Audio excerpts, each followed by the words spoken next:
हाँ जी बेटा, आज ज़्यादा लंबी क्लास नहीं लगाते, छोटी क्लास लगाते हैं और अपने कॉन्सेप्ट को कवर अप करते हैं। ठीक है, देखिए पहले जो लास्ट क्लास के अंदर मैंने बोला था, आप सबको बोला था, आप सबने मुझे याद भी दिला दिया। क्लोजिंग स्टॉक के वैल्यूएशन के बारे में दो चार बातें मेरी बच रही थी, उन बातों को मैं कवर अप करता हूँ।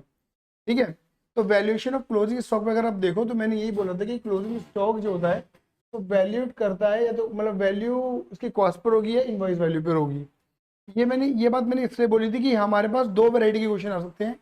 या तो जो कंसाइनर है वो कॉस्ट पर सामान भेज रहा था, या फिर इनवॉइस प्राइस मतलब लोडेड प्राइस पे लोडिंग ऐड करके भेज रहा था, जिसकी बात मैंने आपसे आगे चर्चाओं में कर भी ली थी। हाँ, ये मेरी बात क्लियर हो गई, बहुत बढ़िया। फिर मैंने बोलता कि इसका अमाउंट आप कैसे निकालते हैं। ऑब्वियस बात है, मैंने बोलता कि always try to calculate per unit cost. तो पर यूनिट कॉस्ट मतलब नॉर्मल कंसाइनर ने कितने रुपए का माल भेजा, कंसाइनर का डायरेक्ट खर्चा, कंसाइनर का डायरेक्ट खर्चा, उनको डिवाइड कर दिया उनकी रेस्पेक्टिव यूनिट से आफ्टर नॉर्मल लॉस, तो हमारा और मल्टीप्लाई कर दिया क्लोजिंग यूनिट से, तो हमारी कॉस्ट वैल्यू निकल कर आ जाती है।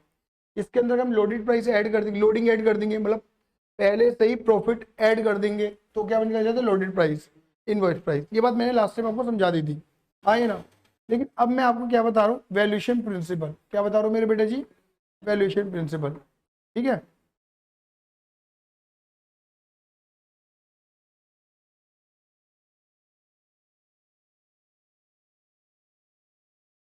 Valuation principle of inventory stock.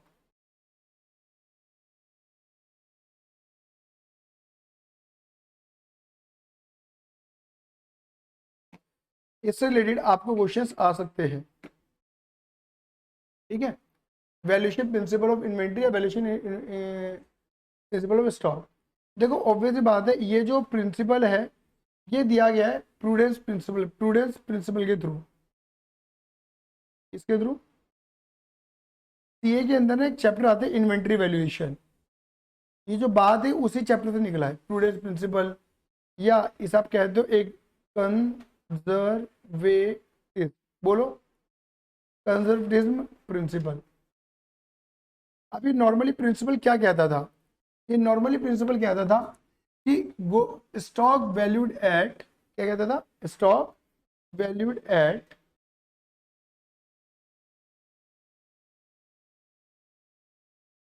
Stock valued at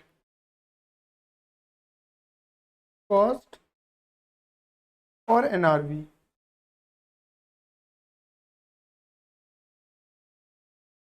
क्या कहते थे, कॉस्ट और एनआरवी। एनआरवी का मतलब होता है नेट रियलाइजेबल वैल्यू। इसे आप अपनी आसान भाषा में मार्केट वैल्यू भी कह सकते हो। क्या कह सकते हो, मार्केट वैल्यू भी कह सकते हो। तो यहाँ पर लिखा हुआ है stock value at cost NRV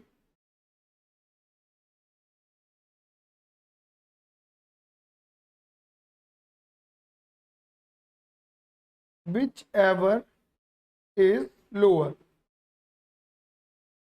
which ever is lower. मतलब यहाँ पर वैल्यूएशन प्रिंसिपल ये कहता है कि जो तुम्हारे पास स्टॉक है, जो तुम्हारे पास स्टॉक है उसे किस पे वैल्यू करोगे, या तो कॉस्ट पे या एनआरवी पे, जो वैल्यू कम होगी उस पे। हाँ या ना, क्लियर ही नहीं है। अब ये ध्यान रखना, ये जो हम कैलकुलेशन करते हैं ना, मतलब नॉर्मल लॉस की कैलकुलेशन करते हैं, क्लोजिंग स्टॉक की कैलकुलेशन करते हैं, ये जो हमारा वैल्यूएशन होता है ये वैल्यूएशन कौन करता है, कंसाइनर करता है। यहाँ पे कंसाइनी को कोई लेना देना नहीं, कंसाइनी इज जस्ट अ नौकर, एक एजेंट है। उसे मतलब नहीं है कि क्या बात आ रही है, क्या वैल्यू है, उसे कोई वैल्यूएशन नहीं करना, उसे बेचने से मतलब है, वो बेचेगा बस। तो कंसाइनर के पॉइंट ऑफ व्यू से ही वैल्यूएशन चल रहा है यहाँ। ये बात क्लियर हो गई, किसका पॉइंट ऑफ व्यू लग रहा है, कंसाइनर का पॉइंट ऑफ व्यू। क्योंकि भैया माल कंसाइनर के पास हो या माल दूसरी लोकेशन में कंसाइनी के पास हो, माल तो किसका रहेगा, कंसाइनर का ही रहेगा ना। अगर देखा जाए मेरे बच्चे, तो मालिकाना हक जिसे हम कहते हैं ऑनरशिप, वो तो इसका ही रहेगा ना, देखा जाए तो। ये मेरी बात समझ में आ गई नहीं आ गई। तो ये बंदा पता है क्या देख रहा है, ये देख रहा है कि मेरे स्टॉक की वैल्यू क्या है, स्टॉक की वैल्यू क्या है, स्टॉक की वैल्यू क्या है। तो ये स्टॉक की क्या निकालेगा, कॉस्ट, और उसकी क्या निकालेगा, एनआरवी, विच एवरेज, जो इन दोनों में कम अमाउंट होगी उस पर रिकॉर्ड कर देगा। आया समझ में, नहीं आया, कोई दिक्कत तो नहीं इस बात में। ठीक है, थोड़ा सा और समझा दो, हालांकि अभी हम इसमें इसके बारे में डेप्थ में चर्चा करने वाले हैं। इधर देखो, यहाँ पर एक अकाउंट बने, अभी मैं इसका फॉर्मेट सिखाऊंगा तुम्हें, जिसे हम बोलते हैं कंसाइनमेंट अकाउंट। क्या बोलते हैं, कंसाइनमेंट अकाउंट। अगर मैं मोटा मोटी बात करूँ ना, थोड़ा ट्रेडिंग के जैसा ही होता है। हाँ ये ना, ऑब्वियस बात है, मैं फिर अगेन बोलूंगा, ये कंसाइनमेंट अकाउंट क्या कौन बनाता है, कंसाइनर। ये अकाउंट क्या बताता है, ये बताता है किसके बारे में, प्रॉफिट या लॉस। कि भैया कि मान के चलो, जैसे मेरे एग्जांपल में राम और श्याम थे, तो ये अकाउंट कौन बनाएगा, राम बनाएगा। राम ये अकाउंट बनाएगा, और ये यहाँ पर ये राम अकाउंट, ये जो राम बना रहा है ये बोलेगा कंसाइनमेंट विद श्याम, कि भैया श्याम के साथ कंसाइनमेंट करके मुझे क्या मिल रहा है, प्रॉफिट या लॉस। मतलब अगर मान के चलो मैं राम हूँ और मेरा कंसाइनमेंट श्याम से भी है, मोहन से भी है ना, सुमित से भी है, अमित से भी है, मेरे कंसाइनमेंट सब लोगों से हैं। तो मैं हर बंदे के लिए अलग अलग कंसाइनमेंट अकाउंट डेवलप करूंगा, consignment with Shyam, consignment with Mohan, consignment with Amit, consignment with Sumit. तो मैं 4 तरह के कंसाइनमेंट अकाउंट डेवलप करूंगा कि पर्टिकुलर कंसाइनमेंट से मुझे क्या मिल रहा है, प्रॉफिट या लॉस। तो यहाँ पे जो हम ट्रेडिंग अकाउंट के अंदर क्या दिखाते हैं, इनकम एक्सपेंस, मतलब है ना, रेवेन्यू और एक्सपेंस। तो यहाँ पे मैं पर्टिकुलर कंसाइनमेंट के खर्चे दिखाऊंगा और पर्टिकुलर कंसाइनमेंट की इनकम दिखाऊंगा। मेरी बात समझ में आ गई, नहीं आ गई। लेकिन मैंने क्या बोला, अभी मैं बात करूंगा इसके बारे में, डेप्थ में बात करूंगा। ओ माय गॉड, कोई आया क्या, चलो ठीक है। इधर देखो, इधर देखो, इधर देखो।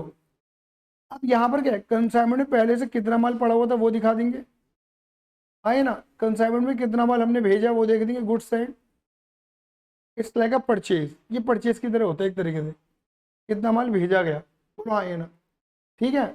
और यहाँ पे हम दिखा देंगे बिल्कुल ट्रेडिंग की तरह, कितना क्या दिखा देंगे, सेल, जो सेल हुआ है माल।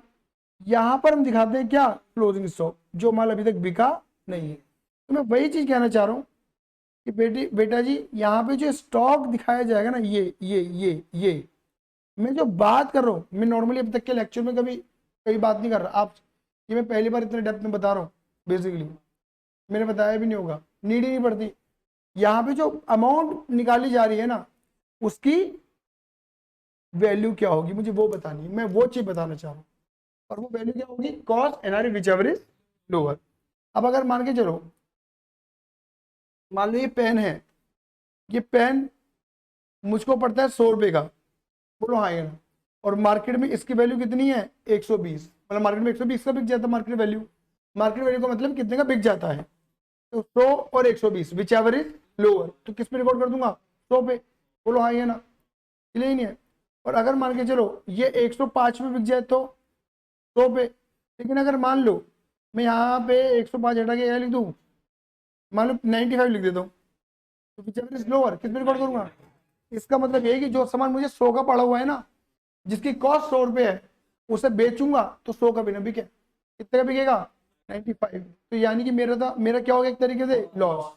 तो प्रूडेंस प्रिंसिपल यही तो कहता है कि देख अभी तेरे को लॉस हुआ नहीं है, अभी लॉस होगा। कब होगा, जब तू बेचेगा। जब तू 100 की चीज कितने में बेचेगा, 95 में बेचेगा, फ्यूचर में, अभी तो बेचा नहीं है, तो फ्यूचर में आने वाले लॉस को आज ही रिकॉर्ड कर ले। हाँ है ना। तो पता क्या होगा, तुमने ना ये सामान यहाँ पे रिकॉर्ड कर रखा होगा कितने का, 100 में, या तो गुड्स एंड में या ओपनिंग के अंदर, हाँ है ना। बट तुम यहाँ पे कितने का रिकॉर्ड कर दोगे, 95 में। तो ऑटोमेटिक डिफरेंस कितना आ रहा है, 5। और डिफरेंस कहाँ पैदा हो रहा है, डेबिट में। और डेबिट में क्या आता है, खर्चा। तो यानी कि ऑटोमेटिक तो 5 में खर्चा तुमने रिकॉर्ड कर दिया है, जबकि एक्चुअली लॉस हुआ होगा, लेकिन पहले रिकॉर्ड करके चल रहे हैं। प्रूडेंस प्रिंसिपल, फ्यूचर में आने वाले लॉसेस को पहले रिकॉर्ड कर दो। यही सेम बात मैं इन्वेंट्री वैल्यूएशन के अंदर भी पढ़ाता हूँ, सेम बात, ये सेम बात होती है। बस वहां कंसाइनमेंट नहीं बनाता, ट्रेडिंग बना देता हूँ। और मैंने क्या बोला, कंसाइनमेंट भी तो ट्रेडिंग का एक तरीका ही है, बोलो हाँ ये ना। मेरे पास समझ में आ गई, नहीं आ गई, ठीक है। इन दोनों में जो कम अमाउंट होगी हम उस पर वैल्यू कर देंगे अपने स्टॉक को। क्या मेरी बात क्लियर है। और ये वैल्यूएशन करेगा कौन, consigner, consignee. Consigner consignee, consigner, उन्हें कंसाइनी से मतलब ही नहीं है। हाँ ये ना, चले खुद ये देखेगा मेरे स्टॉक की वैल्यू कितनी आ रही है, क्योंकि उसे देखना है ना प्रॉफिट हो रहा है लॉस हो रहा है, सही बात ही नहीं है। देखो पता क्या है, अगर मान लो, बुद्धि लगाना जरा यहाँ पर, ठीक है, मान लो अब मैं यहाँ पे अलग अलग सिचुएशन दे रहा हूँ तुम्हें, और कुछ नहीं है,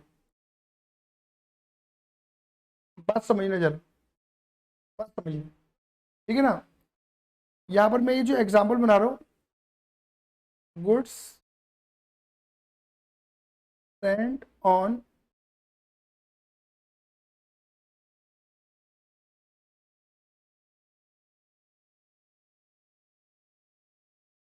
goods sent on consignment at cost, ये मेरा एग्जाम्पल है। इसमें क्या है कि सपोज मान के चलो मिस्टर ए मिस्टर सी को सामान दे रहे हैं, ये बात क्लियर होगी, बोलो हाँ ये, ठीक है, और वो सामान किस पे भेज रहे हैं, कॉस्ट पे। इसका मतलब समझो लोडिंग प्राइस नहीं है, इस पे लोड नहीं डाल रहा वो। मान लो मिस्टर ए ने कितनी यूनिट दी, 1000 यूनिट दी, बोलो हाँ ये ना, ये तो सेंड करी है, भेजी है, बोलो हाँ ये ना। मान लो मिस्टर सी ने सेल कर दी, सपोज, मैं भी कोई एबनॉर्मल लॉस लेके नहीं चल रहा, इसने सेल कर दी है 800 यूनिट, तो मुझे बताओ क्लोजिंग यूनिट कितनी बची है, 200, 1000 में से 800 तो बेच दी ना, तो कितनी बच रही है, 200। अच्छा मान लेते हैं एक यूनिट जो है वो 100 रुपए की थी, कितने की थी, 100 रुपए की थी, बोलो हाँ ये। और क्वेश्चन में बोल दिया market market value of stock of goods, कुछ भी लिख सकते हैं वो, goods inventory at the rate rupees 110। तो तुम यहाँ बकायदा नजर आ रहा है ना कि भाई कॉस्ट कितनी है, 100 रुपये, और मार्केट वैल्यू कितनी है, विच एवर इज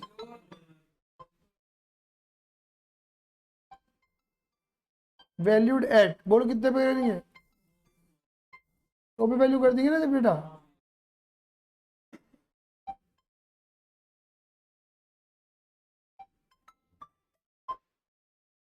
हेलो, हाँ हाँ, भेजो, ठीक है।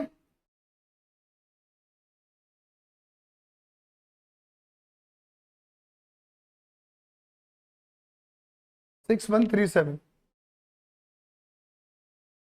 हाँ 6137 लिख दिया, मेल पर भी आया होगा। ओ यार तंग करेगा दोबारा, बात क्लियर हो गई। और बताओ कितनी यूनिट बची रहती है हमारे पास, 200। तो यानी कि जब तुम कंसाइनमेंट अकाउंट बनाओगे तो कितने अमाउंट दिखाओगे, 2000, बोलो हाँ ये ना। मैंने कॉस्ट सीधी सीधी दी आपको, जबकि आपको पता है कि कॉस्ट एक यूनिट की पहले दे दी मैंने आपको, जबकि आपको पता है इसके अंदर डायरेक्ट खर्चे वगैरह भी ऐड करके हम निकालते हैं कॉस्ट। आ रहा है में नहीं आ रहा है, हमें कॉस्ट निकालने में मेहनत करनी पड़ेगी, ये ध्यान रखना मेरे बेटा, पहले बता के चल रहा हूँ। आई बात समझ में नहीं आई, कोई दिक्कत तो नहीं है, आया, कॉस्ट निकालने में मेहनत करनी पड़ेगी, क्लियर है यहाँ तक। चलो अब इसी एग्जांपल में मैं क्या करता हूँ, चेंज कर देता हूँ।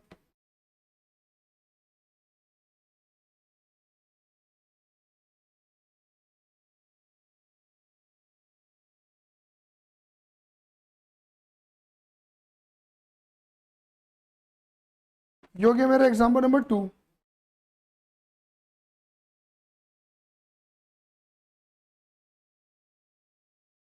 एग्जांपल नंबर 2 में क्या करेंगे कि मैं मार्केट वैल्यू लिख देता हूँ यहाँ पर कितनी,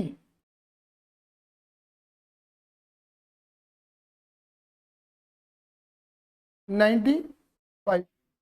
तो बताओ अब मार्केट वैल्यू कितनी है मेरे बेटा जी, 95 विच एवर इज लोअर, किस पे रिकॉर्ड कर देंगे 95 पे, बोलो हाँ ये ना।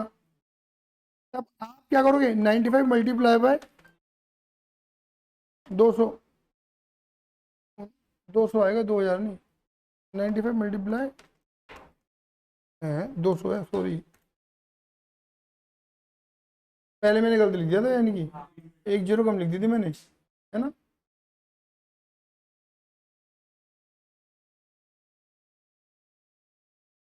बीस हजार आएगा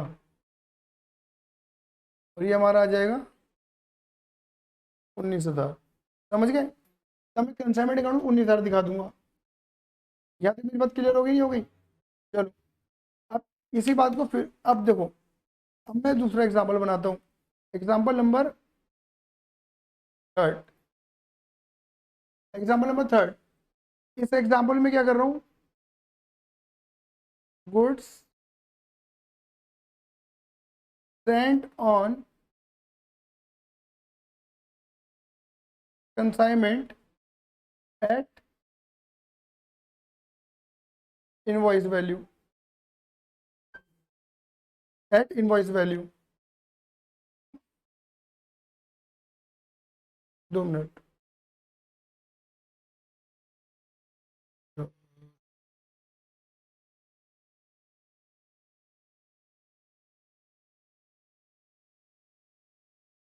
2445, 2445, हेलो 2445, हेलो ठीक।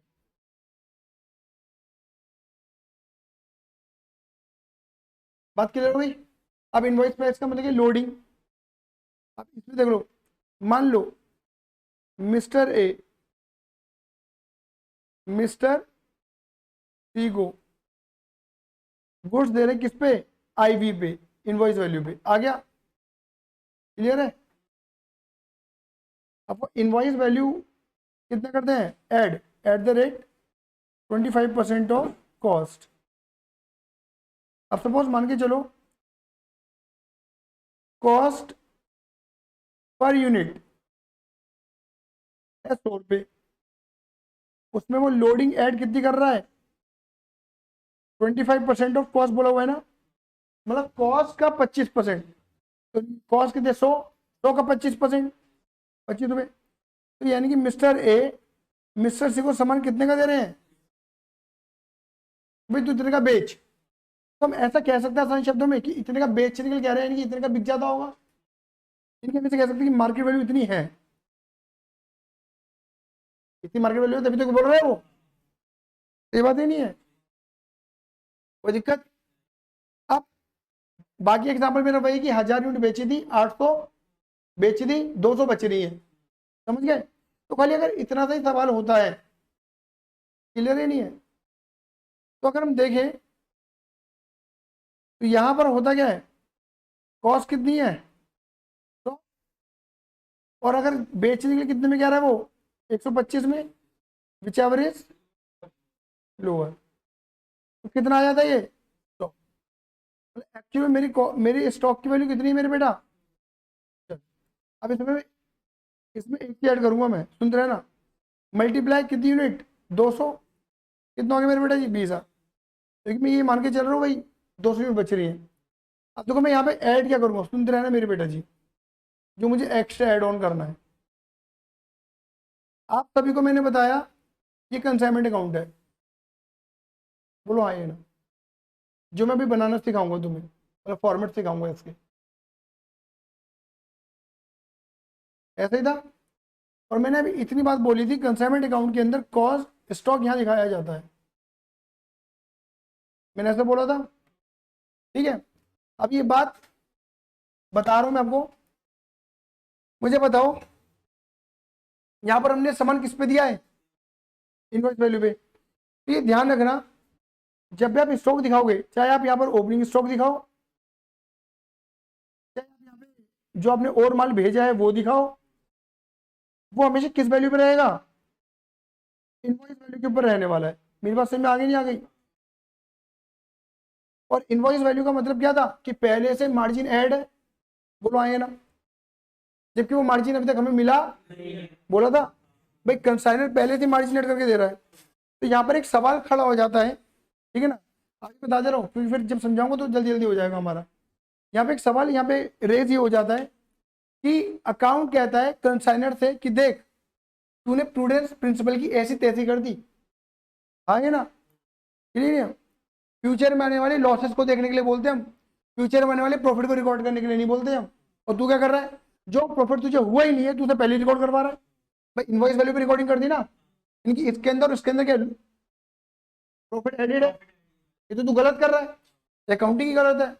बोलो हाँ ये ना, क्या अभी बात समझ में आई है नहीं आई, मेरी बात क्लियर हो गई। तब हम यहाँ पर क्या करवाते हैं, जो इसके अंदर एक्स्ट्रा ऐड होता है, क्या ऐड होता है, लोडिंग, लोडिंग यानी कि आसान भाषा में प्रॉफिट, उसको रिवर्स करवा देते हैं यहाँ पर, जितना एक्स्ट्रा ऐड होता है, समझ गए।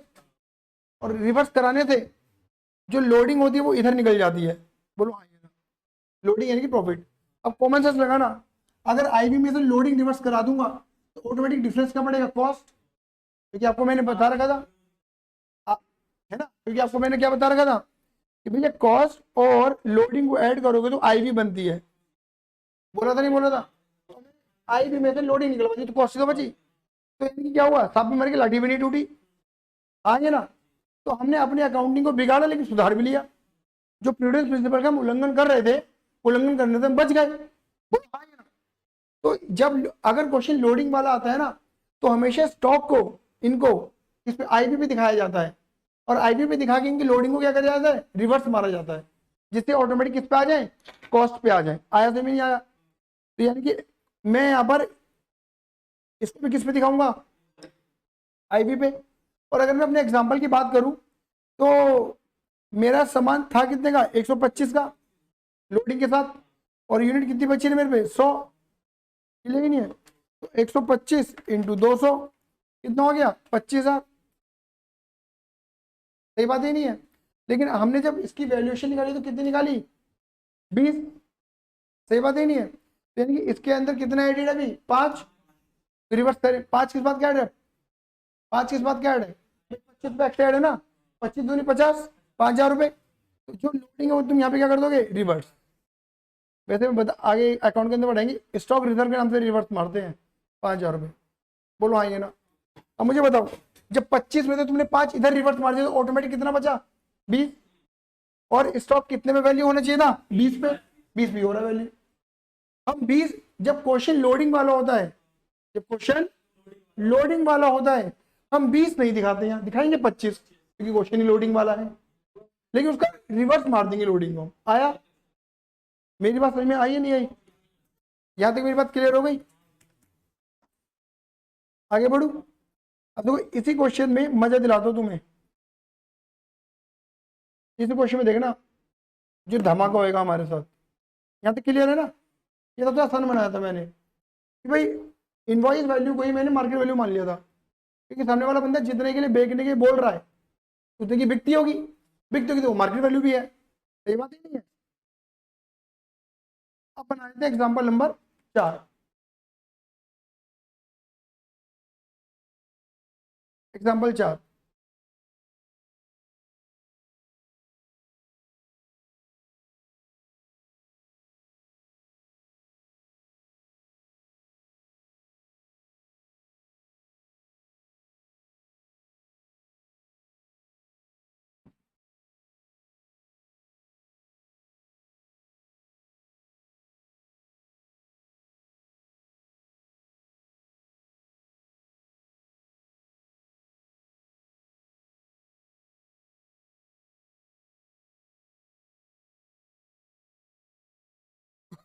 निमिडाकू, समझ गए। अब पता है बस क्वेश्चन में क्या, वो देखो ये इनवॉइस वैल्यू है, मैं ऐसा भी कह सकता हूँ ये इनवॉइस वैल्यू भी है, ये लोडेड वैल्यू भी है, ये सामान इतने का बिकता है तो ये मार्केट वैल्यू भी होगी। बट क्वेश्चन में तुम्हें पता क्या दे देंगे कि market value reduce by 10%, market value reduce by 10%, ऐसा मार्केट वैल्यू 10% गिर गया है। बोलो आएंगे ना। तो यानी कि मुझे बताओ, जो सामान 125 का बिक रहा था अब कितने का बिकेगा? 10% कम।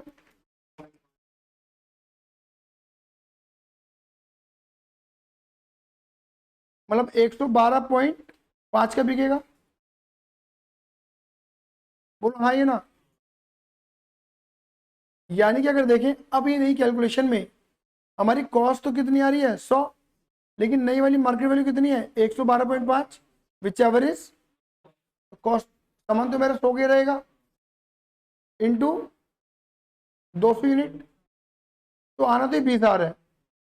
लेकिन अब देखो तुम क्या करोगे यहाँ पर, तुम यहाँ पे क्या करोगे, ये देखते रहे ना।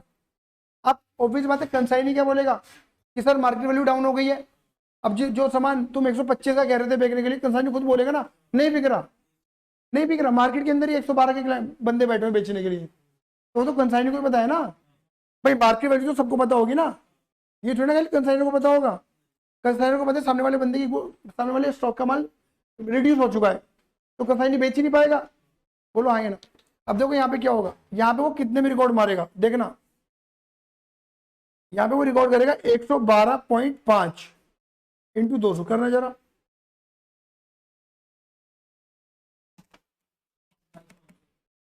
बाईस, और कॉस्ट कितनी एक्चुअल में इसकी, एक्चुअल कितना ऐड कर रहा है 2.5। तो यहाँ पे जो तुम रिवर्स मारोगे कितना रिवर्स मारोगे 2,500।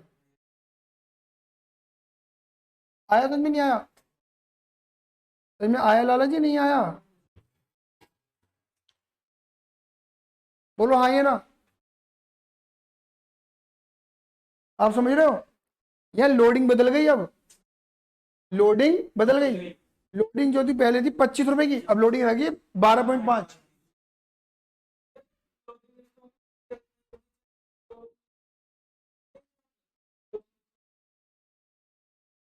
दोबारा बोल।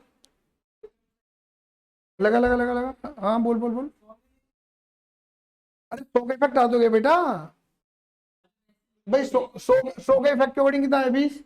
और मैंने क्या बोला, जब क्वेश्चन इनवॉइस वैल्यू वाला होता है तो इनवॉइस वैल्यू रिकॉर्ड होती है, रिवर्स कर दो दिया हमने। यहाँ 20 नहीं लेना, रिवर्स कैसे करेगा?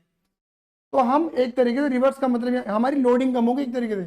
भाई मार्केट वैल्यू कम होने का मतलब क्या है कि जितना मार्जिन लेना चाहते थे 25 रुपए का, अब 12.5 रुपए का मार्जिन मिलेगा। आया समझ में नहीं आया, क्लियर है नहीं है, ये बताना चाह रहा हूं मैं तुम्हें।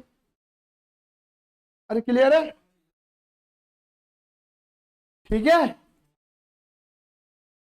क्लियर है, कोई दिक्कत? ये चीज बताने जा रहा हूँ, ये खुराफात, मेन वाली खुराफात है जहां पर बच्चे अटकते हैं। मतलब नॉर्मली अगर कॉस्ट वाला क्वेश्चन आता है ना, जैसे ऊपर वाले 2 एग्जांपल दे, उसमें नहीं अटकते बच्चे, उसमें उसमें नहीं अटकते। कॉस्ट निकाल लेते हैं, पहले कॉस्ट की कैलकुलेशन कर लेते हैं, भाई एक यूनिट की कॉस्ट कितनी आ रही है, बोलो आए ना। मार्केट वैल्यू क्वेश्चन बता देता है, मार्केट वैल्यू क्वेश्चन बता देता है इन वाले एग्जाम्पलों में, क्योंकि इन पे तो इनवॉइस प्राइस होती नहीं है ना, तो मार्केट वैल्यू बता देता है कि इतनी मार्केट वैल्यू, विच एवरेज होगा सीधा रूल लगता है और सीधा ठोक देते हैं। यहाँ पे कोई परेशानी नहीं आती। परेशानी कहाँ पर आती है, जब क्वेश्चन किस पे होता है, इनवॉइस वैल्यू पे। इनवॉइस वैल्यू में मार्केट वैल्यू पता होती है, कॉस्ट पता होती है, निकाल लेते हैं मतलब हम, विच एवरेज रूल लगाते हैं। लेकिन रिकॉर्डिंग पहले विच एवरेज हायर पे करते हैं, रिकॉर्डिंग विच एवरेज हायर पे करते हैं, लेकिन उसका एक्स्ट्रा पार्ट रिवर्स मारते, क्योंकि ये आईवी का क्वेश्चन है। समझ गए, मेरी बात समझ में आई नहीं आई? यहाँ पर मेन लॉजिक यही है कि आईवी में आईवी पे रिकॉर्डिंग होती है, फिर आईवी के अंदर लोडिंग को रिवर्स मारा जाता है, और लॉजिक मैंने आपको बता दिया, ठीक है ना। हम यहाँ पे आईवी में क्यों रिकॉर्ड करते हैं, जिससे हमें पता रहे कि हमने सामने वाले अपने कंसाइनी को माल कितने का दे रखा है। फिर बाद, क्योंकि हमें पता है ना हमने माल कितने का दे रखा है, और हमें पता है कि हमने कितना ऐड करा हुआ है, तो उसको रिवर्स मार देते हैं। ये खाता तो हम बना रहे हैं ना कंसाइनर, कंसाइनी के पास ये खाता है ही नहीं। आया समझ में नहीं आया? तो हम अपनी सहूलियत लिखते हैं कि भाई मैंने ये माल जो कंसाइनी के पास है वो इतने रुपए का है, आईपी के साथ ये इतने का मैंने माल भेजा है, इसके अंदर इतनी लोडिंग है, मुझे पता रहता है, ये अपने लिए लगाता हूँ मैं। क्लियर है? क्योंकि कई बार बच्चे आर्गुमेंट भी करते हैं कि जब रिकॉर्ड मतलब आने की कॉस्ट है तो कॉस्ट पे रिकॉर्ड कर लो, हाँ है ना। लेकिन कॉस्ट पे रिकॉर्ड करते नहीं है हम, क्योंकि मैंने क्या बोला, हम अपने लिए एक डेटा क्रिएट करते हैं कि हमें ये पता रहे कि हमने सामने वाले कंसाइनी को जो माल दिया हुआ है वो कितने का कह के दिया हुआ है। सबके अलग अलग रेट हो सकते हैं ना, सही बात ही नहीं है, कोई दिक्कत। इसमें जो सबसे तगड़ा खेल है वो ये वाला है, जब मार्केट वैल्यू कम करने के लिए क्या देता है वो।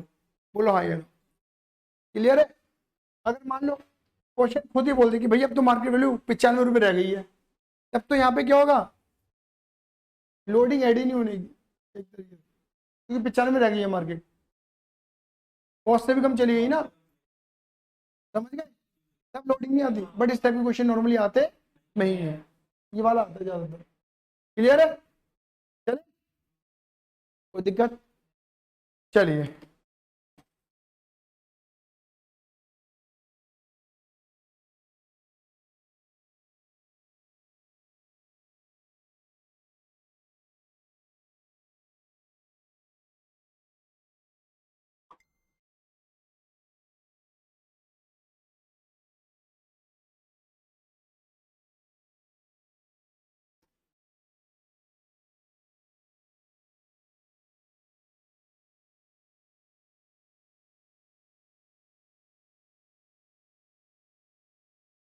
ये सारी बातें मैंने आपको ऑलरेडी पढ़ा रखी है। कंसाइनमेंट में ये दो पार्टी होती है, कंसाइनर, कंसाइनी, प्रिंसिपल और एजेंट। ये सारी बातें मैंने बोली हुई है, इसमें कुछ भी नई बात नहीं है, ये सारी बातें मैंने नोट्स में बना के लिख दी है, ठीक है ना। अकाउंट सेल्स के बारे में मैंने बताया था कि जो बेचता है कंसाइनी कंसाइनर को, उसका एक फॉर्मेट बना के मैंने आपको दे रखा है। ऑर्डनरी, डेल, क्रेडिटर, कमीशन, इसके दोनों फॉर्मेट मैंने बता दिए। टोटल सेल पे भी लगता है और क्रेडिट सेल पे भी लगता है, एक्सिस सेल पे लगता है, क्लियर ही नहीं है। ओवर राइडिंग कमीशन मैंने बता दिया था आपको। गुड्स आर कंसाइंड, मतलब कंसाइंड नहीं भेजा जाता है टू कंसाइन, दो प्राइस पे, या तो कॉस्ट पे या इनवॉइस प्राइस पे, इसमें लोडिंग आ जाती है, ये मैंने आपको बता दिया है ना। ये ज़्यादा इनमें लोड पड़ गया ना, ये नीचे चला गया, समझ गए। फिर नॉर्मल लॉस के बारे में बता दें कि एक तरीके से देखा जाए कि बस यहाँ पे जो मेन बात मैंने बताई थी, according to no entry required for normal loss, कुछ भी रिक्वायरमेंट नहीं है, क्योंकि उसका वैल्यू रिमेनिंग इन्वेंट्री में एडजस्ट हो जाता है। एब नॉर्मल का देखो, मैंने वही जो फॉर्मूला समझाया था वही फॉर्मूला मैंने यहाँ पे लिख के दे रखा है। बोलो हाँ या ना, ठीक है, वही वाली बातें मैंने बोली है। कंसाइनमेंट देखो, वैल्यूएशन ऑफ इन्वेंट्री के बारे में मैंने क्या लिखा हुआ है, valuation inventory, consignment stock, goods stock with consignee, इसे इन्वेंट्री कंसाइनमेंट स्टॉक या गुड्स विद कंसाइनी कह सकते हैं। Always remember one valuation rule given as per AS2 following prudence principle, LCM principle, cost और NRV whichever is lower. Cost और है, वो of नहीं है बेटा, ये और है, ठीक है ना, ये है कॉस्ट और एनआरवी, कॉस्ट और NRV whichever is lower. Now we have to find the cost, always try to calculate per unit cost, apply the following formula, हमेशा पर यूनिट कॉस्ट निकालो। और पर यूनिट कॉस्ट निकालने का मैंने फॉर्मूला लिखाया था आपको, सेम फॉर्मूला था कि goods send on consignment unit after normal loss, direct cost by consigner unit after normal loss, plus direct cost by consignee unit after normal loss, मतलब कंसाइनी इंकर्ड एक्सपेंस, जो consignee कर रहा है, consignee जितने खर्चा कर रहा है, क्लियर ही नहीं है। फिर देखो यहाँ पे क्या लिखा है, stock with consignee, stock with consignee is equal to कितना होगा, cost per unit into closing unit, मैंने बता दिया था आपको। Direct cost by consigner, expense incurred by consigner, मतलब डायरेक्ट कॉस्ट बाय कंसाइनर मतलब expense incurred by consigner during transit, example package वगैरह जो मैंने बताया था। Direct expense consignee, expense incurred by consignee after transit till goods reach to godown, बता रखा था मैंने आपको। इनडायरेक्ट कॉस्ट बाय कंसाइनी है ना, expense incurred after the goods have reached to the consignee's godown such as godown rent, insurance, मतलब उसके बाद वाले खर्चे, इंडायरेक्ट खर्चे मैंने बताए थे, ठीक है ना। और एक बार दौड़ देख लो, यहाँ पे क्या लिखा है, note sometime an examination problem is said only the consignor expense amounting to such amount and the consignee spent on such amount. If detail are not available, then valuing inventory, the expense incurred by the consignee should be treated as a part of cost, while those incurred by consignee should be ignored. कहने का मतलब यहाँ पर है, कई बार question के अंदर ये बातें दी जाती हैं कि कंसाइनर का खर्चा है, कंसाइनी का खर्चा है। अब ये तो पता ही नहीं है ये डायरेक्ट इनडायरेक्ट है। आपको ये तो पता है कि कंसाइनी का सारा खर्चा क्या होता है, डायरेक्ट, लेकिन कंसाइनी के खर्चे डायरेक्ट और इनडायरेक्ट दोनों हो सकते हैं। तब इन्होंने यही बात बोली है कि अगर क्वेश्चन में तुम्हें नहीं पता है तो कंसाइनर के जो खर्चों को तुम डायरेक्ट मानना, उनको तो तुम कंसिडर करना, लेकिन कंसाइनी के खर्चे को डायरेक्ट मत मानना, उन्हें कंसिडर मत करना, समझ गए। अगर कुछ नहीं पता, अगर इंफॉर्मेशन गिवन नहीं है तो, क्लियर ही नहीं है। ये मैंने एक तरीके से आपके लिए कुछ क्वेश्चंस डेवलप करे हुए हैं, ठीक है ना। कि जिसमें in all the below questions find the abnormal loss, unit value and closing stock, मतलब दोनों चीजें हमसे पूछी गई हैं कि भैया एबनॉर्मल लॉस निकाल के दिखा दो, क्लोजिंग स्टॉक की वैल्यू निकाल के दिखा दो। क्लियर ही नहीं है। कुल 10 क्वेश्चन मैंने बना रखे। अभी इन 10 क्वेश्चन पे हम आते हैं। फिलहाल आज का जो मेरा मेन मकसद है, जो मुझे पढ़ा के भेजना है तुम्हें, वो है various account in the both parties, है ना। दोनों पार्टी कौन कौन से अकाउंट बनाती हैं। देखो अगर मैं यहाँ पर लिखना चाहूँ तो पहले तो ये इंपॉर्टेंट है हमारे लिए, ठीक है ना, कि किसकी बुक ज़्यादा इंपॉर्टेंट है। कंसाइनर की बुक सबसे ज़्यादा इंपॉर्टेंट है, इतनी कंसाइनर की इंपॉर्टेंट नहीं है। ये बात क्लियर हो गई नहीं हो गई, ठीक है ना। क्या लिखेंगे, अकाउंटिंग,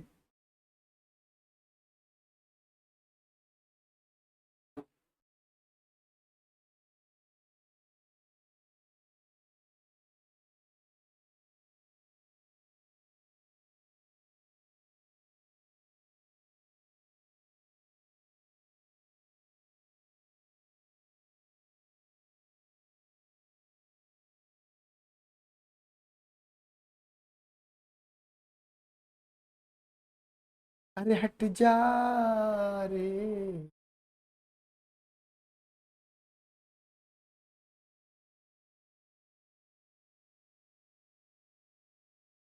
देखो भैया यहाँ पे लिखेंगे इन दी बुक्स ऑफ कंसाइनर। देखो कंसाइनर की बुक में कौन कौन सा अकाउंट है, और इन दी बुक्स ऑफ कंसाइनी, ठीक है। और इंपॉर्टेंट तो आपको मैंने बताई थी किसकी बुक है, कंसाइनर की, ठीक है। अब यहाँ पे देखो क्या लिखेंगे, यहाँ पे सबसे पहले इंपॉर्टेंट अकाउंट तो मैंने आपको बताया था, अभी लिख बताया भी है, कौन सा, कंसाइनमेंट। ये क्या बताता है हमें, प्रॉफिट और लॉस के बारे में। ये बताते हैं किसके बारे में, प्रॉफिट लॉस के बारे में। ये बात क्लियर हो गई नहीं हो गई। इसका अगर ये प्रॉफिट लॉस बता रहा है तो इसका नेचर कौन सा हुआ, नॉमिनल नेचर। ये बात क्लियर हो गई।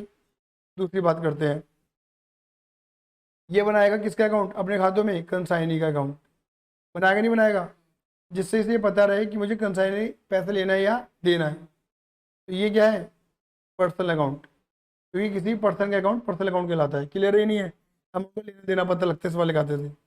दूसरा, तीसरा इंपॉर्टेंट अकाउंट है goods stand on consignment, goods stand on consignment. या इस वाले अकाउंट से पता लगता है कि कितना कॉस्ट हमने सेंड करा है कंसाइनमेंट में, कितना माल भेजा है। समझ गए। चौथा अकाउंट होता है स्टॉक रिजर्व। स्टॉक रिजर्व का मतलब होता है कि जो हमारे पास स्टॉक अवेलेबल है, ओपनिंग और क्लोजिंग, ठीक है ना, तो उसके अंदर लोडिंग अमाउंट कितनी है, loading amount of opening and closing stock. Opening और क्लोजिंग में कितना लोडेड, कितना अमाउंट एक्स्ट्रा ऐड है, ये स्टॉक रिजर्व अकाउंट है। ये बनाएगा। क्लियर ही नहीं है। ये बना सकता है लास्ट पांचवा अकाउंट, जो ठीक है अकाउंट बनाना भी, कौन सा, एबनॉर्मल लॉस अकाउंट। क्लियर ही नहीं है। अच्छा ये ध्यान रखना, इसका नेचर भी क्या होता है, पर्सनल। इसका नेचर होता है नॉमिनल, और इसका भी नेचर होता है, क्योंकि लॉस होता है, नॉमिनल। ये क्वेश्चन आ सकते हैं तुम्हें 1 मार्क्स में। आ गया, ये बात क्लियर हो गई। ये 5 अकाउंट बड़े मेन से हैं, ठीक है। उसके बाद कंसाइनी कौन से बनाएगा, नंबर 1 ये बनाएगा सबसे पहले कंसाइनर का अकाउंट। तो ये ऑब्वियस सी बात है, कंसाइनर बना रहे हैं कंसाइनी का, तो कंसाइनी बनाएगा कंसाइनर का। इसे पता रहेगा लेना देना, इसकी भी पता रहेगा लेना देना, मतलब डेटर की बुक में क्रेडिटर है, क्रेडिटर की बुक में डेटर, ऐसा मान के चलो। और इसका दूसरा मेन अकाउंट है कंसाइनमेंट। इससे क्या मिलता है, कमीशन, कंसाइनमेंट कमीशन है। इन दो चीज़ों से मतलब है। क्लियर ही नहीं है। आ गया। अब इसके अगर फॉर्मेट की हम बात करेंगे तो फॉर्मेट मैंने ये डिफाइन कर ही रखे हैं। देख लो पहले मैंने क्या डिफाइन करा, in the books of consigner. अब तो जैसे जैसे मैं फॉर्मेट समझा रहा हूँ वैसे वैसे ही फॉर्मेट को समझना, अपना एक्स्ट्रा माइंड बिल्कुल मत लगाना। ये बात क्लियर हो गई। जितना दिखा रहा हूँ उतना ही समझना। ये बात क्लियर है। चलो और अगर मेरी वाली बुक लाए हो तो उसके अंदर देख सकते हो, ठीक है। तो इन दी बुक्स ऑफ कंसाइनर की बात करें पहले हम, और कौन सा अकाउंट बना रहे हैं, सबसे इंपॉर्टेंट अकाउंट कौन सा अकाउंट, कंसाइनमेंट अकाउंट। और इसका मैंने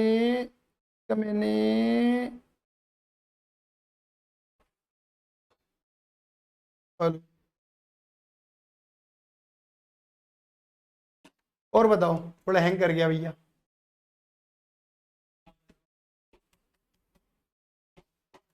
समोसा और जलेबी और चाय मिल जाए तो मजा आ जाए। चलो बताओ, इसका मैंने क्या नेचर बताया था, फटाफट बोलो। नॉमिनल, ठीक है। इसका पर्पस क्या है, to find profit loss on consignment, to find profit और लॉस ऑन कंसाइनमेंट, ये बोला था मैंने आपको। इसका मेन मकसद है, आप लिख भी सकते हैं। बात क्या हुई? अब ये देखो, सबसे पहले शुरुआत कहाँ से होगी, क्या लिखेंगे, ओपनिंग स्टॉक। मतलब कंसाइनर कह रहा है कि पहले से इतना माल कंसाइनी के पास है, किस पे, लोड, कॉस्ट पे लेके चल रहा हूँ फिलहाल अभी। अभी हम लोडिंग लेके, अभी लोडिंग लेके नहीं चल रही, इसको मैं काट देता हूँ, कोई दिक्कत तो नहीं होगी, ठीक है।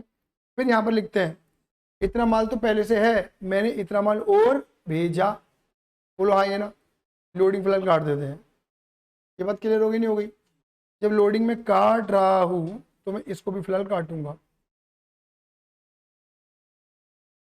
जो मैंने काट दिया उसको मैं भूल जाऊँ, समझ गए, कोई दिक्कत। इतना माल पहले से था कंसाइनी के पास, इतना मैंने माल और भेजा। कंसाइनी खरीदता नहीं है, कंसाइनी को माल भेजते हैं, तो यहाँ पर परचेज वर्ड यूज नहीं होगा, यहाँ पे होगा गुड्स सेंड ऑन कंसाइनमेंट, हमने माल भेजा कंसाइनी को। आ गया, ये बात क्लियर हो गई। आगे बढ़ते हैं, टू कैश बैंक, ये क्या लिखा है भाई, अगर हम माल भेज रहे हैं, हम कंसाइनर है, हम खर्चा वर्चा करेंगे, आए ना, कैरिज, फ्रेट, इंश्योरेंस, ऑक्ट्रॉय वगैरह बताया था मैंने आपको। हमारी जेब से क्या जाएगा, पैसा, आइदर इन कैश और बैंक, आए ना। तो टू कैश या बैंक, क्या लिखा, sundry expense incurred by consigner, example insurance वगैरह। यहाँ डेबिट कर दिया, लेकिन कैश से क्या हो जाएगा, क्रेडिट, पैसा गया है, तो ये खर्चा ही ना, कंसाइनमेंट का खर्चा, मेरा खर्चा नहीं है, कंसाइनमेंट का खर्चा है, तो कंसाइनमेंट के खाते में डालेंगे। ये खर्चा पीनल अकाउंट में नहीं जाता, किसके, कंसाइनर के। ये खर्चा कंसाइनर अपने जिस कंसाइनमेंट के लिए वो खर्चा कर रहा है उस शीट पे डाल देता है। आया समझ में नहीं आया, क्या बात क्लियर होगी नहीं हो गई? फिर खर्चा खाली कंसाइनर कर रहा होता है, नहीं, कंसाइनी भी तो करता है खर्चा, बोलो आइए ना। तो कंसाइनी के खर्चे रिकॉर्ड करे, किसके नाम से, कंसाइनी के नाम से रिकॉर्ड करे। आया समझ में नहीं आया, किसके नाम से रिकॉर्ड करे, कंसाइनी के नाम से, चाहे वो खर्चा डायरेक्ट हो या इनडायरेक्ट हो, कोई भी खर्च हो रिकॉर्ड होगा कंसाइनी के नाम से। Sundry expense incurred bye consignee, freight, carriage, insurance, rent, electricity, cooling, heating, whatever charges. हाँ है ना। अब कंसाइनी ने खर्चा किया, कंसाइनर ने खर्चा किया, कंसाइनर ने सामान भेजा, बोलो हाँ है ना। सेल कर रहा है, कौन करेगा सेल, सेल कौन कर रहा है, कंसाइनी। अब सेल, जब कंसाइनी सेल कर रहा है, जब कंसाइनी सेल कर रहा है तो सेल यानी कि होगी हमारी इनकम, है ना। तो सेल यहाँ रिकॉर्ड होती है इनकम क्रेडिट साइड में, किसके नाम से, कंसाइनी के नाम से। क्योंकि देखो, वो कैश में सेल करे या क्रेडिट में सेल करे, पैसा तो उसके पास आएगा ना, हमें तो पैसा कंसाइनी से लेना है ना। तो we have recorded sale by name of consignee, consignee के नाम से रिकॉर्ड करेंगे कि भाई ये बंदा हमारा डेटर, हमें रुपए लेने हैं, जब कैश सेल करे या ट्रेड सेल करे, सेल्स अफेक्टेड बाय कंसाइनी। आया समझ में नहीं आया, कोई दिक्कत तो नहीं है। अब इसने सेल करी है, तो ये सेल के ऊपर क्या लेता है हमसे, कमीशन। तो कमीशन देना हमारे लिए क्या बनेगा, खर्चा। तो खर्चे क्या करेंगे, डेबिट।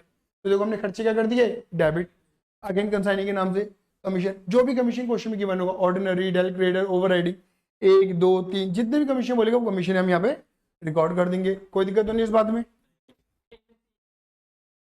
है। मैंने क्या बोला, जितने भी बोले हो, 1 या 2 या 3, व्हाटएवर, तीनों कमीशन भी मिल सकते हैं, 2 भी मिल सकते हैं, 1 भी मिल सकता है।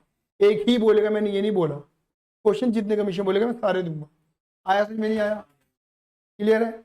और एट द एंड मुझे इतना बताओ क्या हो जाएगा, कुछ सामान बेच दिया, लेकिन कुछ तो बचा हुआ है भैया, जैसे तुम बोलते हो स्टॉक, स्टॉक के लिए रूल लगा दोगे, कॉस्ट नर विच एवर इज लोअर, उसका वैल्यूएशन करोगे, बोलो हाँ ये ना, और यहाँ पे स्टॉक रिकॉर्ड कर दोगे, क्लोजिंग स्टॉक। इतनी बात तो डाइजेस्ट हो गई होगी मेरी, हाँ ये ना। अच्छा, अगर मैंने एक ट्रिब्यूट सिखाया था एबनॉर्मल लॉस का, तो एबनॉर्मल लॉस में क्या होता है कि सामान हमारा बेकार हो गया, तो वो लॉस क्या करते, जो सामान हमारा बिक मतलब बेकार हो गया, वो बिकने वाला तो है ही नहीं, यहाँ पे हम खाली अच्छा वाला सामान रखते हैं, बेकार सामान को क्या कर देते हैं बाहर, एबनॉर्मल लॉस। और एबनॉर्मल लॉस हमेशा किस पे वैल्यू करेगा, यहाँ पे cost NRV which ever is lower, कोई रूल नहीं लगा, इसकी कॉस्ट निकालो रिकॉर्ड कर दो, बात खत्म। और मैंने इसका वैल्यूएशन सिखा रखा है तुम्हें। एबनॉर्मल लॉस इन ट्रांजिट है तो इन ट्रांजिट तक का निकालो, आफ्टर ट्रांजिट तक का निकालो और रिकॉर्ड कर दो यहाँ पर। क्लियर है ही नहीं है। 200 इंटू कॉस्ट, तो कॉस्ट निकाली ना मैंने, जो पूरा फॉर्मूला इतना लंबा चौड़ा फॉर्मूला बनाया था हमने लास्ट क्लास के अंदर, वो किस चीज का फॉर्मूला था, कॉस्ट का ही तो था। और मैंने लिखा भी तो था always try to calculate per unit cost, एक यूनिट की कॉस्ट निकालने की कोशिश करो, फिर 200 से मल्टीप्लाई कर दो उसकी, मतलब जो भी यूनिट था तो मल्टीप्लाई कर दो। समझ गए। जब तुम इतना कर दोगे, इतना कर दोगे तो तुम्हारा क्या निकल जाएगा, बोलो फटाफट से, प्रॉफिट या लॉस। भाई प्रॉफिट आएगा तो वो इधर आ जाएगा, सीधी सीधी बात है। आएगा। और ये प्रॉफिट कहाँ चलेगा, पीएनएल में। किसका पीएनएल, ये कौन बना रहा है, कंसाइनर। तो ये जो है कंसाइनर यहां से निकाल के प्रॉफिट को अपने पीएल में डाल देते। समझ गए, क्लियर ही है। यानी कि एक बात समझ के चलो कि अगर मान के चलो मैं एक कंसाइनर हूं और मेरे 4 कंसाइनीज हैं अलग अलग लोकेशन पे, राम श्याम, मेरे अलग अलग कंसाइनर हैं, चलो राम श्याम, मेरे एग्जाम्पल दे रहा हूँ, मैं विवेक हूँ, राम श्याम अमित सुमित, 4 मेरे कंसाइनीज हैं अलग अलग लोकेशन पे। तो मैं क्या कर रहा हूँ, मैं 4 कंसाइनमेंट अकाउंट बना रहा हूँ, राम के लिए अलग, श्याम के लिए अलग, अमित के लिए अलग, सुमित के लिए अलग। और चारों के लिए जो मैं पर्टिकुलर खर्चा कर रहा हूँ, अपनी लोकेशन पे तो मैं माल बेच ही रहा हूँ, मेरी लोकेशन का जो खर्चा वर्चा है वो मैं अलग रिकॉर्ड कर रहा हूँ, लेकिन जो मैं इनके लिए खर्चा कर रहा हूँ वो इनके कंसाइनमेंट अकाउंट के अंदर ही रिकॉर्ड करूंगा, अपने पीएनएल में रिकॉर्ड नहीं करूंगा। क्लियर है। वो सारा प्लस और माइनस हो गए, या तो प्रॉफिट बचेगा मेरे पास या बचेगा मेरे पास लॉस। समझ गए। और इस प्रॉफिट या लॉस को, है ना, इस प्रॉफिट या लॉस को मैं अपने पीएनएल में ले आऊंगा, क्लब कर दूंगा, वहां पे सारा एक जगह इकट्ठा हो जाएगा, तो पूरी कंपनी का पता लग जाएगा प्रॉफिट लॉस। आया समझ में नहीं आया। लास्ट एक बात और मुझे बताओ, ठीक है ना, यहाँ तक बात क्लियर हो गई, एबनॉर्मल लॉस वाली बात क्लियर हो गई। ठीक है, अब मुझे बताओ ये डेल क्रेडिट कमीशन क्यों दिया जाता था।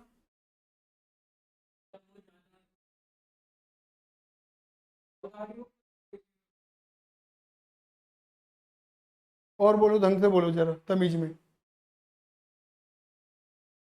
डेल क्रेडिट कमीशन क्यों देते थे।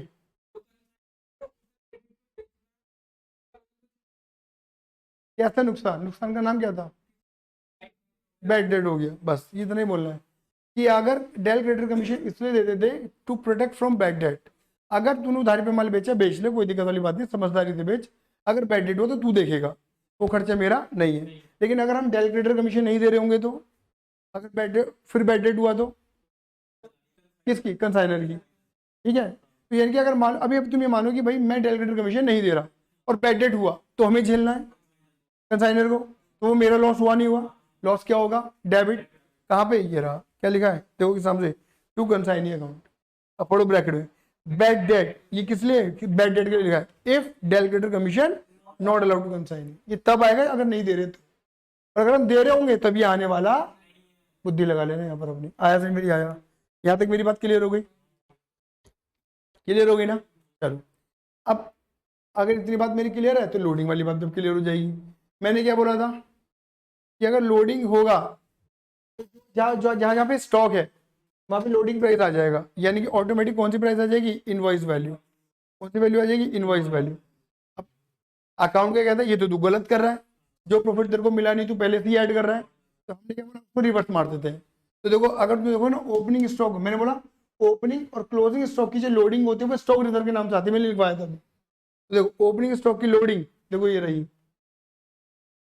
क्या लिखा है, बाय स्टॉक रिजर्व, यहाँ डेबिट है, क्रेडिट कर दे, क्या लिखा है, लोडिंग ऑन। समझ में आया मेरी बात।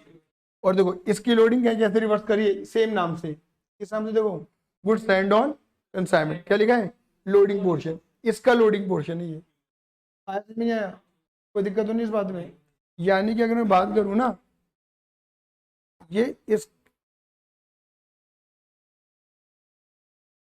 ये इसकी लोडिंग है और ये इसकी लोडिंग है। आया, सही बात है, ठीक है। और इसकी लोडिंग, जो क्लोजिंग स्टॉक बच रहा है, ये रही। अगर ये लोडिंग होता तो इसकी लोडिंग यहाँ रिवर्स, जितना भी एक्स्ट्रा पार्ट है। आया सही में नहीं आया, जल्दी बोलो फटाफट से, आएगा ना, ठीक है। लेकिन एक बात इसमें मैंने लिखी नहीं है, लेकिन समझा देता हूँ। जैसे सेल करते हैं तो सेल रिटर्न भी होता है, सेल रिटर्न भी होता है।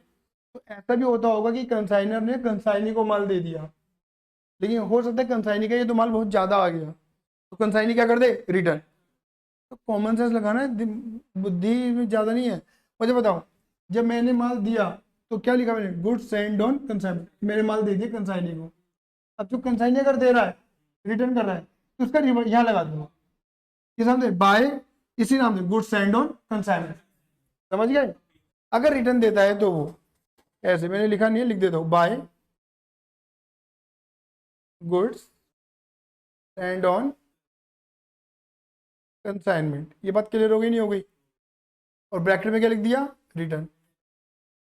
आगे ना, अगर ये कॉस्ट पर है तो ये भी किस पे होगा, कॉस्ट पे।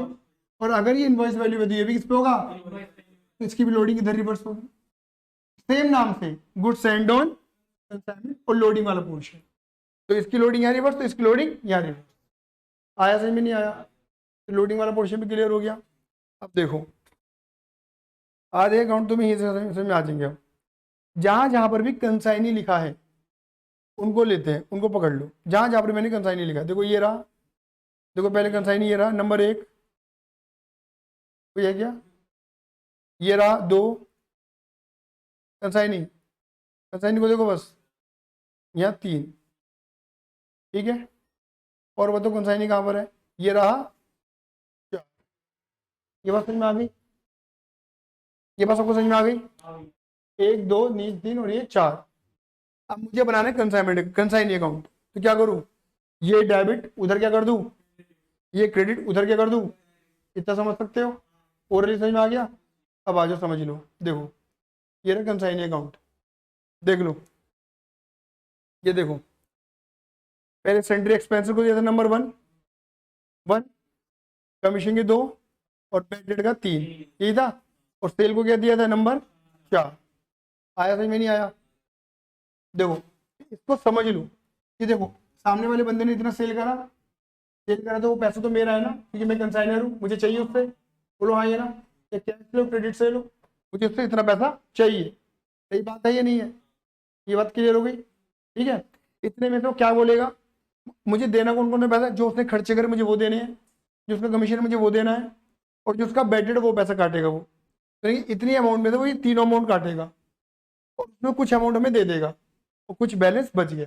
नहीं आया, तो ये क्या हो जाएगा, बैलेंस सीडी का मतलब है कि, बैलेंस सीडी का मतलब है कि अभी इतना पैसा उसे देना बाकी है या मुझे लेना बाकी है, इतना पैसा उसने मुझे दे दिया है। एंट्री बनाओ ना, एंट्री बन जाएगी बढ़िया से।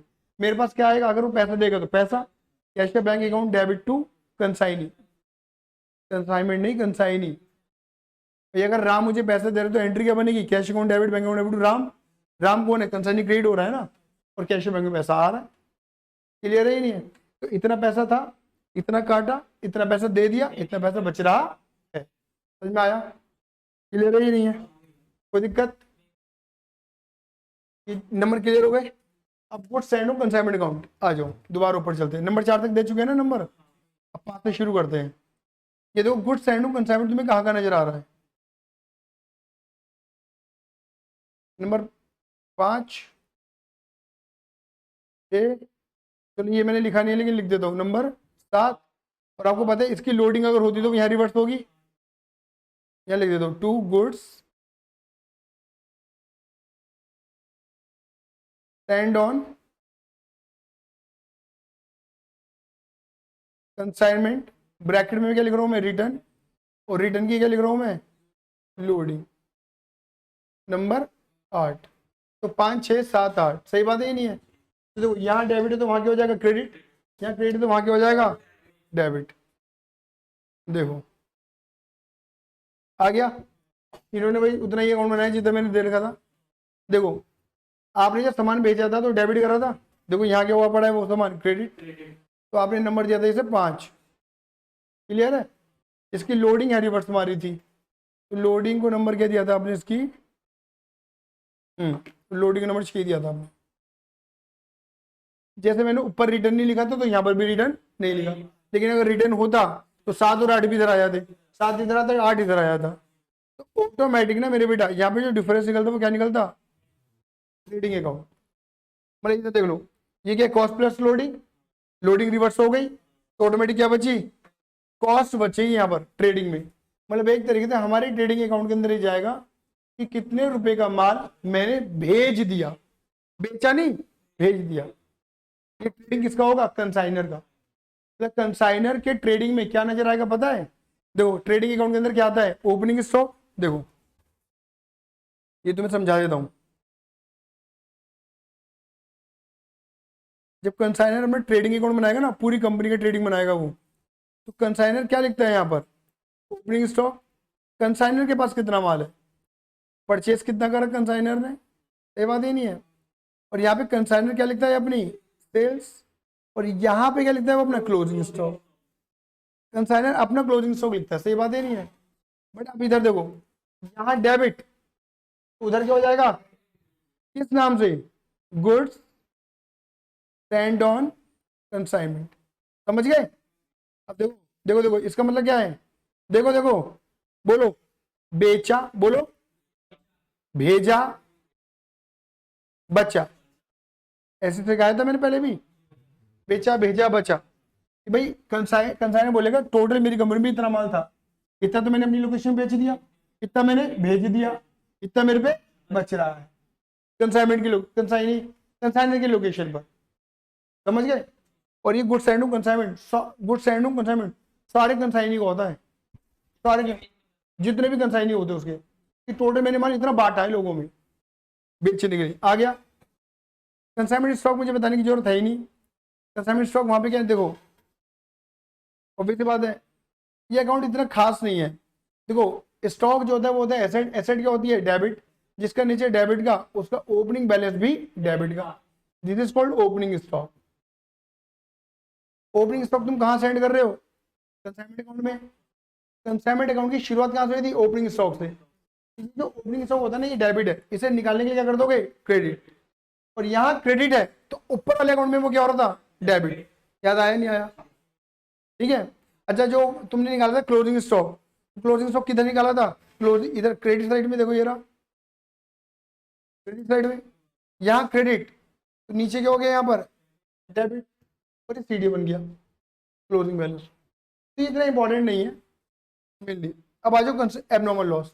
बताओ एबनॉर्मल लॉस तुम्हारा कहाँ पे था, कौन है, ठीक है। एबनॉर्मल लॉस, एबनॉर्मल लॉस तुम्हारा कहाँ पर है, कंसाइनमेंट अकाउंट में कहाँ था एबनॉर्मल लॉस, क्रेडिट में। वहाँ क्रेडिट, तो यहाँ क्या कर दिया, इतना लॉस निकाला है। और हो सकता है इंश्योरेंस वगैरह क्लेम मिल जाए तुम्हें, तो देखो क्या लिखा है। और हो सकता है कि जो लॉस हुआ है वो, मतलब जो सामान बेकार हुआ है वो कबाड़े में बिक जाए, तो कबाड़े में बिकेगा तो तुम्हारे पास क्या आएगा, पैसा। और पैसा नहीं तो तुम्हारा लॉस क्या हो जाएगा, कम। तो देखो अगर बेच रहे हो भाई कैश बैंक, पैसा आएगा, है ना। इंश्योरेंस का क्लेम मिल रहा है तो पैसा आएगा, या इंश्योरेंस कंपनी से अभी पैसा आया नहीं है, आएगा, आ गया तो बाय बैंक, अभी आना बाकी, क्लेम रिसीवेबल है, मिला नहीं है तो इंश्योरेंस कंपनी। तो कुल मिला के अगर कबाड़ बेच दोगे या पैसा आ गया क्लेम का या आएगा, तो कुल मिला के तुम्हारा लॉस क्या हो रहा है, कम। तो इतने लॉस में से इतना कवर करने के बाद अगर लॉस बच जाता है तो वो कहाँ जाएगा, तुम्हारे पीएनएल में। नेट एबनॉर्मल लॉस है हमारा, ये हमारे पीएनएल में चला जाएगा। क्लियर ही नहीं है, बोलो हाँ ये ना। स्टॉक रिजर्व अकाउंट इतना खास अकाउंट, वैसे मैंने बोला इतना इंपॉर्टेंट नहीं है। यहाँ पर मेनली तो दो ही अकाउंट बड़े इंपॉर्टेंट है, अगर मैं बताऊँ मोटी मोटी, एक कंसाइनी का और एक कंसाइनमेंट, दो अकाउंट बड़े इंपॉर्टेंट है। अब देखो स्टॉक रिजर्व क्या होता है, स्टॉक रिजर्व क्या था, रिजर्व लायबिलिटी का पार्ट होता है। लायबिलिटी क्या होती है, हमेशा क्रेडिट, जिसका नीचे क्रेडिट का, उसका ओपनिंग बैलेंस भी क्रेडिट का।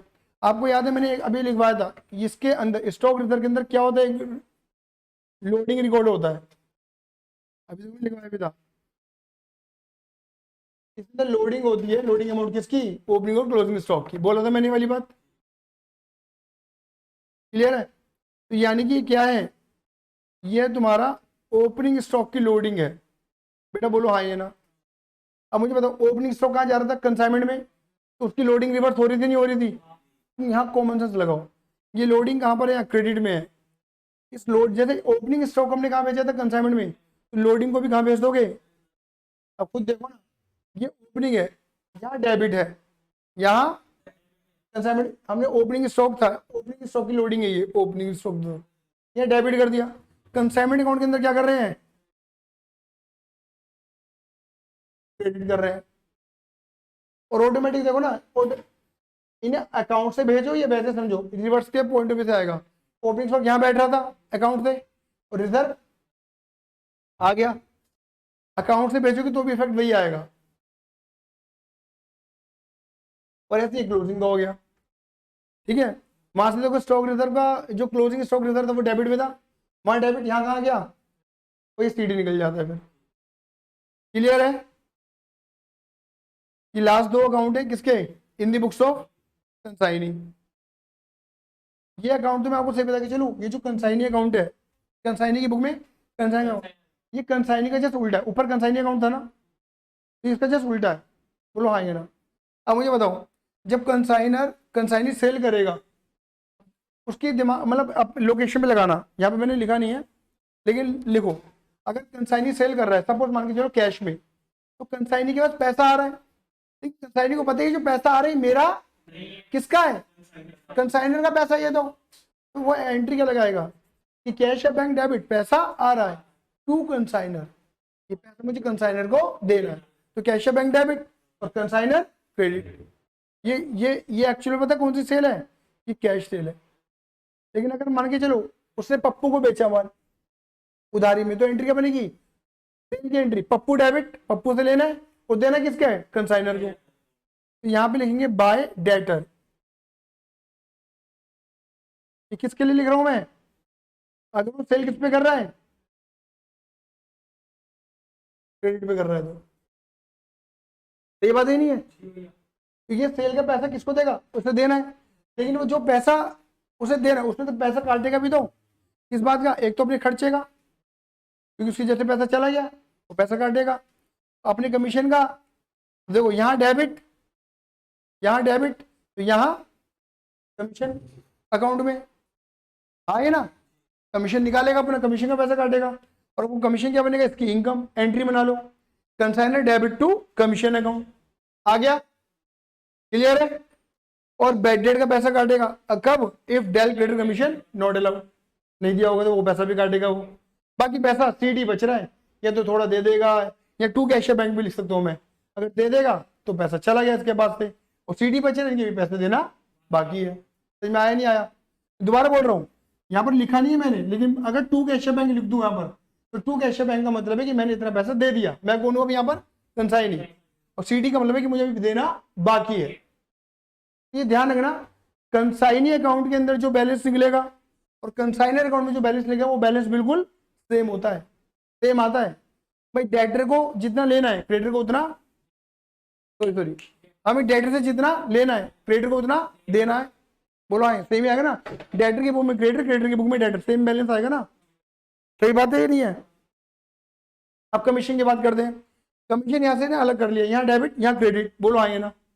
अब बताओ, अगर डेल क्रेडिटर कमीशन हम दे रहे होते तो क्रेडिट यही झेलता, ठीक है, तभी हमसे नहीं काटता पैसा, तभी वाली एंट्री नहीं लगती, तब देखो बेडेड की एंट्री यहाँ आती, क्या, इफ डेल क्रेडिटर कमीशन, तब उसका कमीशन कम हो जाता, मतलब उसे भरपाई करनी पड़ती अपने कमीशन से, और बच्चा कुछ कहाँ डाल देता वो अपने पीएनएल में, वो उसका प्रॉफिट लॉस बन जाता। आया समझ में नहीं आया, समझ में आया या नहीं आया, क्लियर है। चलिए धन्यवाद बेटा, bye bye, see you, love you, जय हिंद जय भारत।